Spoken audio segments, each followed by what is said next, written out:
Greetings, magical mages and spiritual sages. Welcome to the Age of the Mage podcast, and this is episode 76. Today, I'm going to share a special message for any of you who feel like you are a magical or a spiritual warrior. For those of you who haven't heard the podcast about the magical archetypes, I will list in the description the initial and introductory podcast that we did that lists the archetypes and particularly discuss the archetype of the warrior. So we'll review just a little bit of that today, and then I want to leave you with a special invitation and some special messages about being that warrior. So the archetype is quite understandable. It's natural to understand what this word warrior means. And it's a type of personality, or it's a characteristics, it's a role that we can play when we want to charge in and tackle a challenge or a problem, usually head on. And it has an energy around it. We find that those who feel this energy and really relate to this archetype, they like to, they don't like to beat around the bush. They like to go ahead and confront the issues that are troubling or bothering them. And they're willing to charge in, and they're willing to take risks. They have a lot of courage and bravery. Now, we talked about 3 types of warriors in our archetypes, so kind of like subdivisions. And the first one was the Tempest Warrior. And if you've ever played a video game, I'd say the Tempest Warrior is someone like the person that can drop a lot of large effects, area of effects, like your mages that can just throw, balls of fire down into large areas and do a lot of heavy destruction. So I would say the Tempest Warrior is akin to this style of magic, where large projects, large things can be targeted if necessary and affected by the Tempest Warrior. Okay, the second one is the Thunderbolt Warrior. And just for the sake of the analogy, we'll continue with this gaming analogy, or even military. We can think about a marksman, a sniper. In gaming, it might be a hunter, the long-range damage dealer, someone that takes some time, cares about precision, and can really target something very specific from a great distance if necessary, and becomes excellent at doing this. All right. And the third kind that we talked about in the archetypes is the Shadow Warrior. And this is a little bit like the rogue. If we're playing a game, you'll see these rogues who can sneak up on someone because they have the stealth ability, and they take the time to master these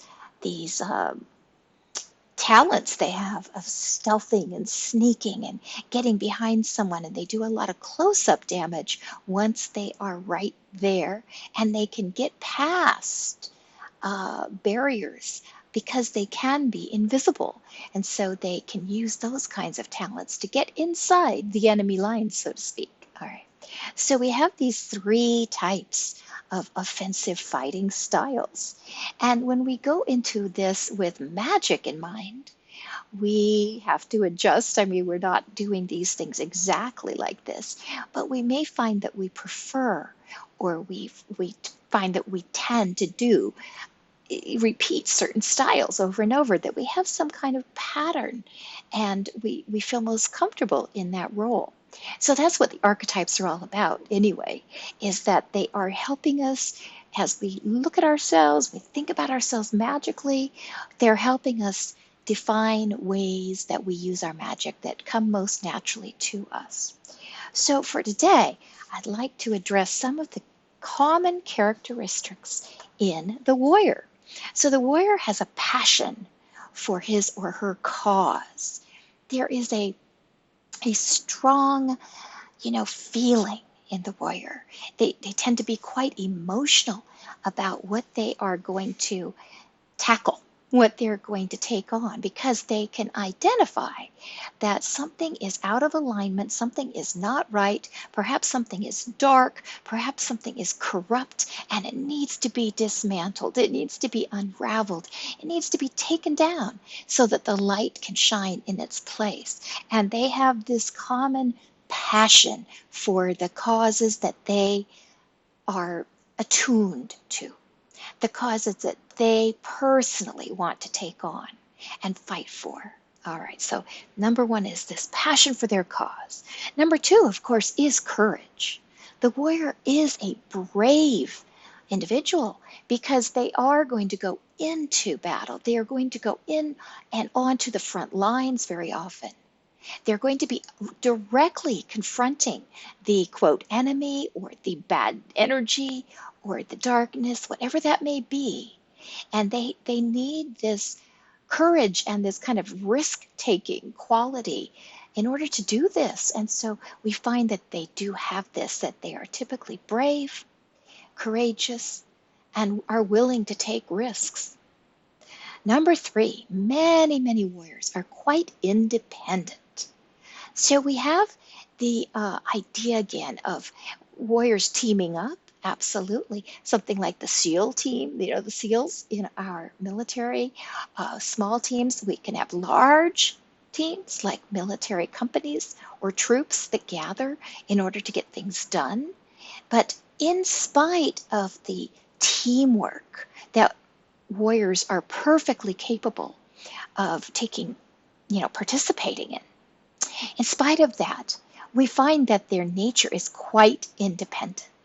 If they are not helped into team positions, they tend to just take the world on alone. They just dash in and take it all on their own shoulders.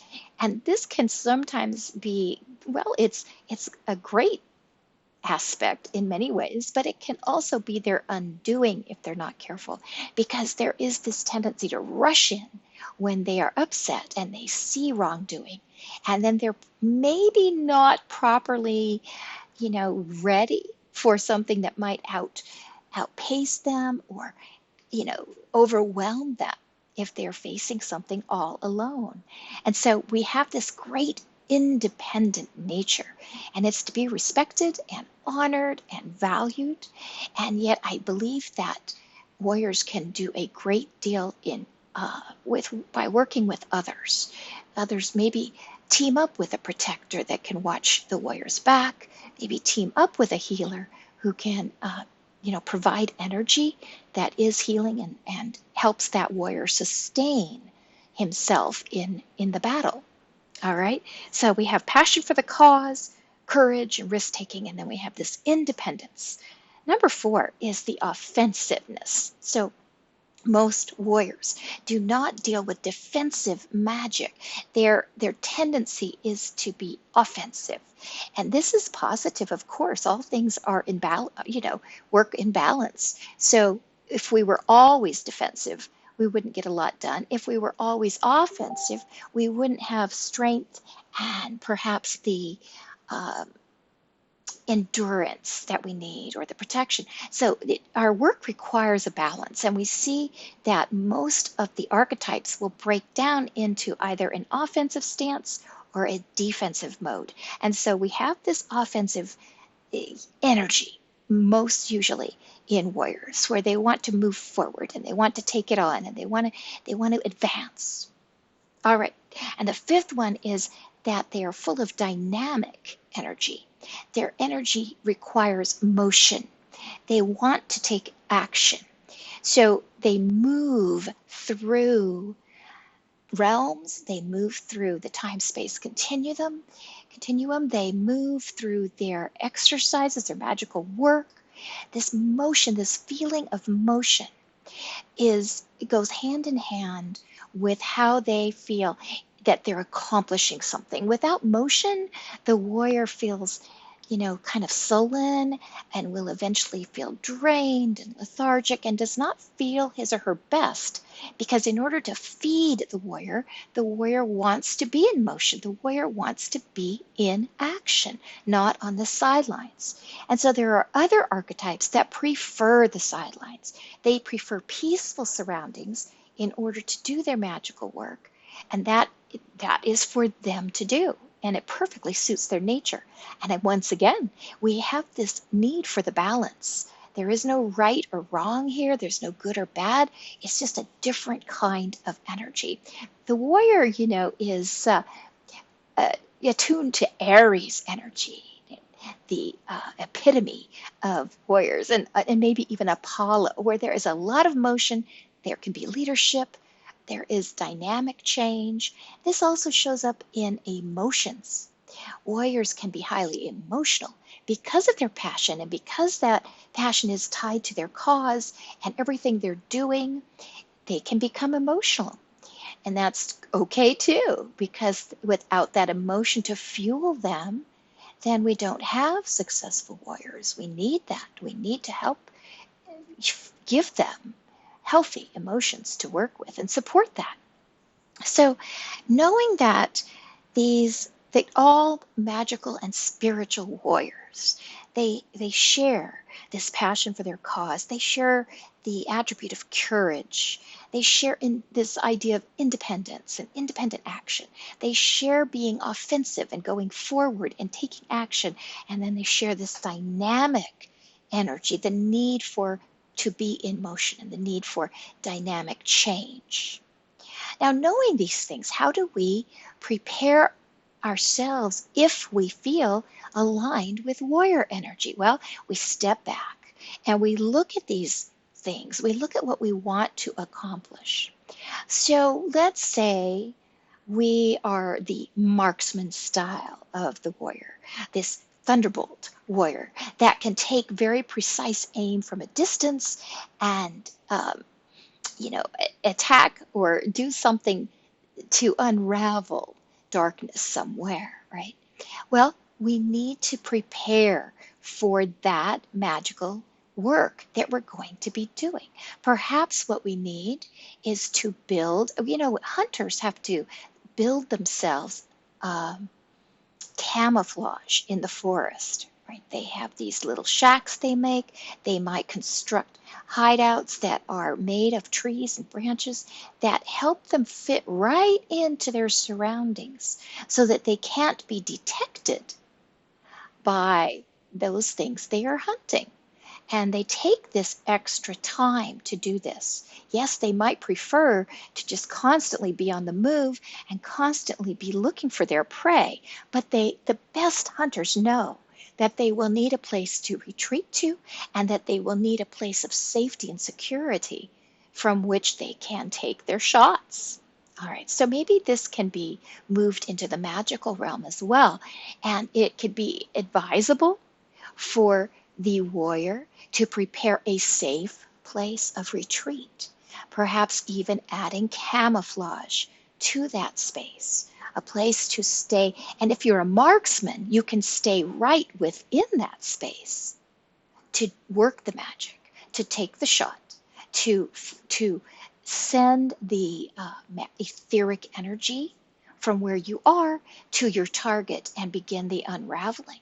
So we can see that it's a multi-step process, and we can begin to practice magic by not just the most obvious of steps, not just practicing, throwing our projectiles out there, or practicing the unraveling itself, or these types of magical ways of taking down darkness, or interfering with corruption. It's not always the most apparent that we need our magic, that we need to bring up, our magical skills. We sometimes neglect very important parts of our magic so that we can be more effective. And in the case of the warrior, because they like to be in motion, because they love the dynamics of change, it's very easy for them to forget the construction first of a safe space, of a safe camouflaged retreat area. This is just one example, so you could brainstorm this. How, for example, is the warrior, how will you prepare your magic? Let's say this shooting of the arrow comes very naturally to you, or perhaps unraveling comes naturally to you.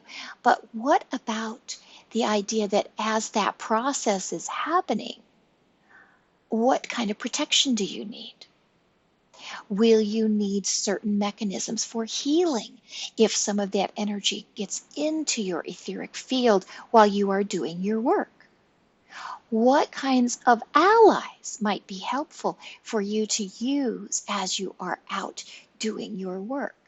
These are things to think about because they may not be things that come naturally to the magical or spiritual warrior.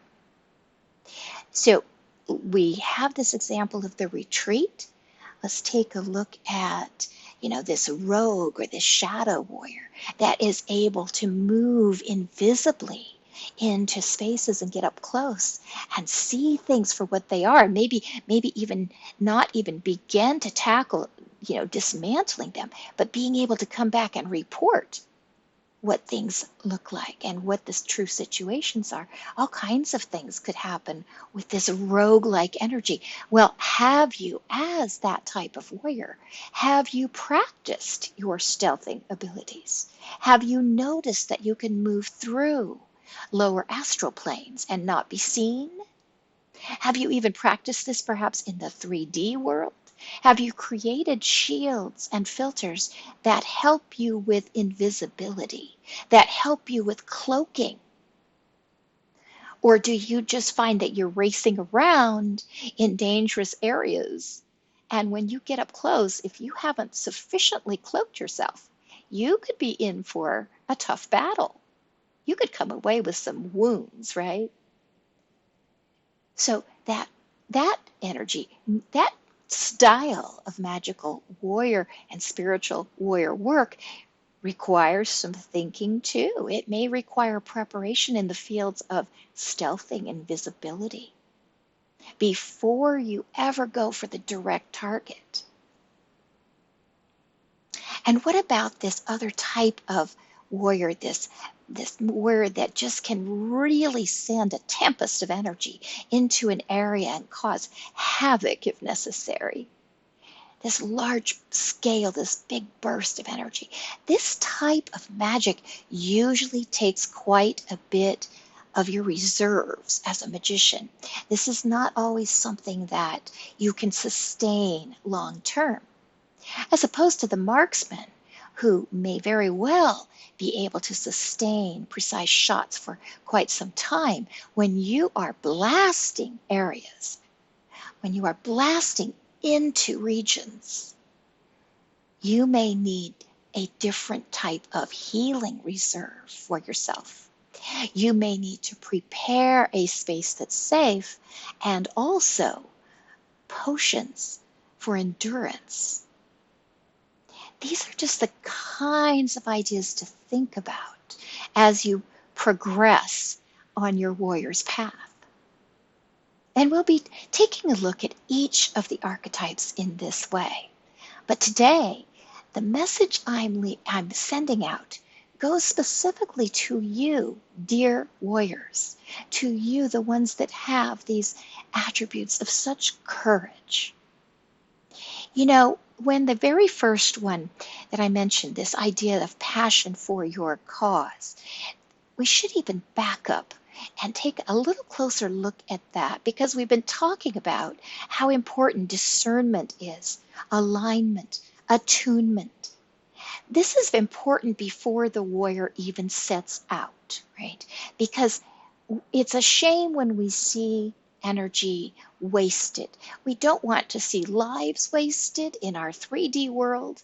We don't want to see, etheric energy and emotional energy drained. And if we should attach our allegiance to the wrong target, to the wrong type of goal, if we aren't properly aligned and we are not fighting for the light, if that is our true alignment, then we can find ourselves frustrated and blocked and, just drained over and over again. Now, when the warrior really uses discernment and understands his goals, and they are aligned with the timeline of free will, with the timeline of light, love, and sovereignty for all mankind, all the power that can gather and reside inside the warrior comes together because it is truly aligned. And that helps again with endurance, that helps with focus, that helps with precision. These are things the warrior needs. So I would caution all warriors to, before you even enter into battle, make sure that you are aligned with the right goal.